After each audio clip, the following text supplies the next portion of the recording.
perspectiva, quando eu coloquei do compromisso social pela educação, é exatamente, digamos, em torno de uma perspectiva que eu tenho formulada. Portanto, não é por acaso, eu tenho isso escrito e vou publicar isso. Portanto, quer dizer, este contexto atual é pouco propício a estarmos a fazer publicações, mas as coisas estavam preparadas, estavam estruturadas e, portanto, eu creio que é um bom momento para se discutir um bocadinho mais fundamentadamente algumas coisas, e também é uma hora própria para se dizerem certas coisas que têm que ser ditas e provocar alguma reflexão que me parece que é importante que se faça. E, portanto, vou-vos falar de uma coisa que já em grande parte está estruturada e está escrita, e que retoma muitos textos que eu tinha escrito e que decidi agora juntar tudo e fazer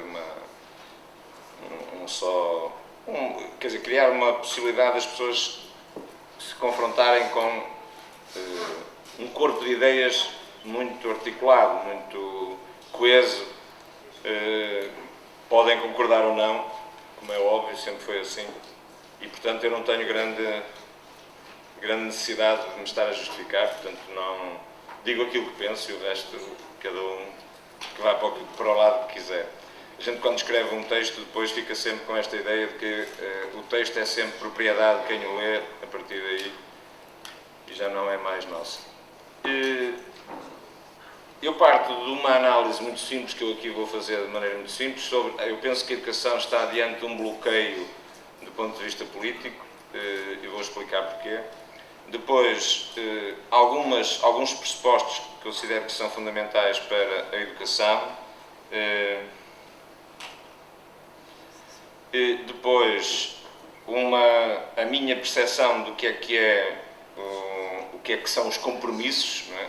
O que é que devem ser os compromissos pela educação.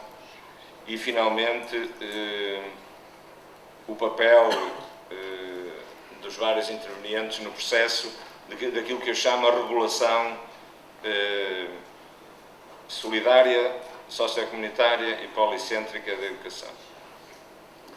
Bom, começando pelo bloqueio, quer dizer, a questão parece-me que está claro, ao fim destes anos, que nós não podemos continuar a trabalhar no mesmo modelo em que trabalhávamos, no mesmo paradigma em que trabalhávamos. Isso parece-me evidente, por muitas razões.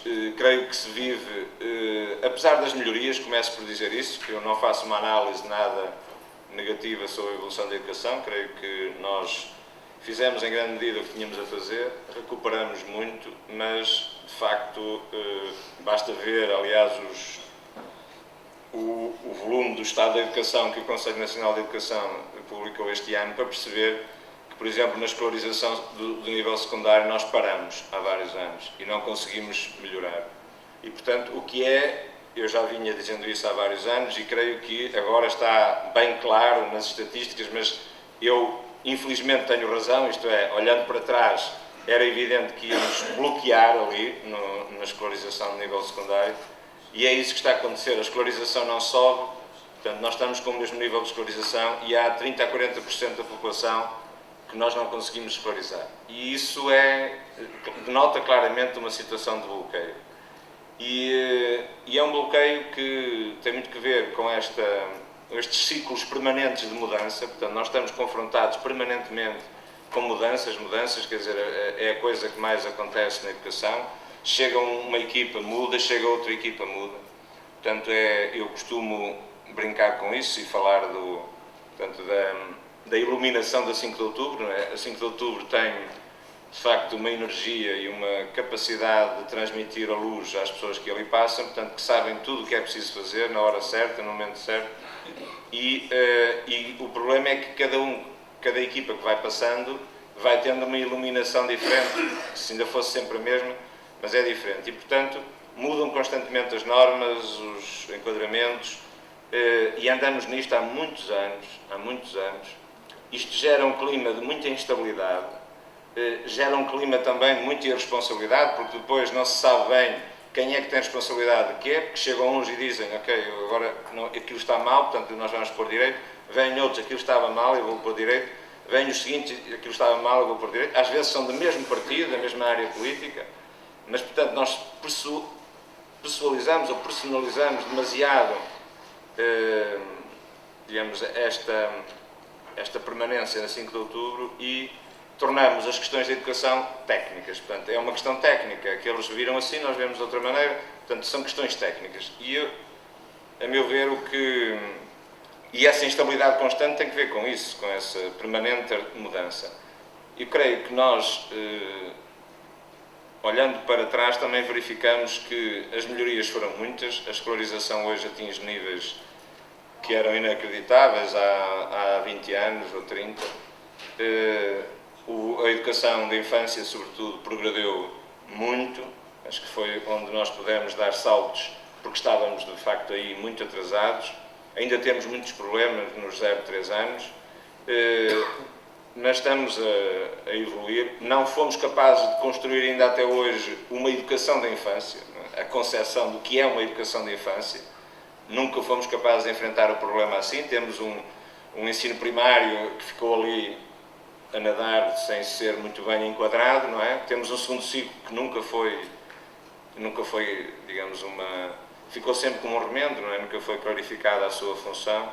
E agora temos 6 anos para trás, não é? Além dos 6 anos a partir da escolaridade se iniciar, temos mais 6 anos para trás com os quais temos que nos preocupar e muito.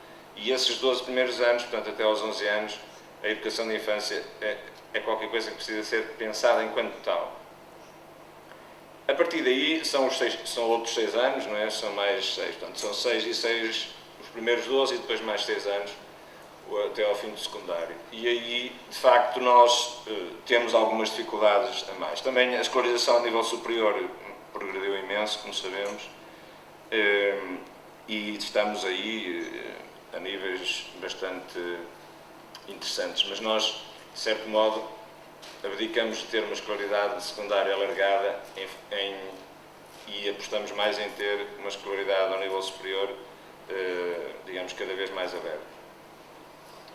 Já decretamos 4 vezes a autonomia, portanto, e ainda não a temos.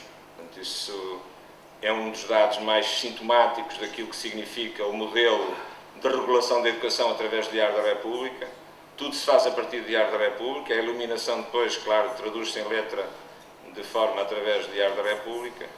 Então, ao longo destes 20 e tal anos, 25 anos, decretamos 4 vezes a autonomia. Portanto, as escolas, que eu saiba, não têm autonomia, têm possibilidade sempre de ter o seu campo de atuação diferente umas das outras, mas autonomia nunca a tiveram.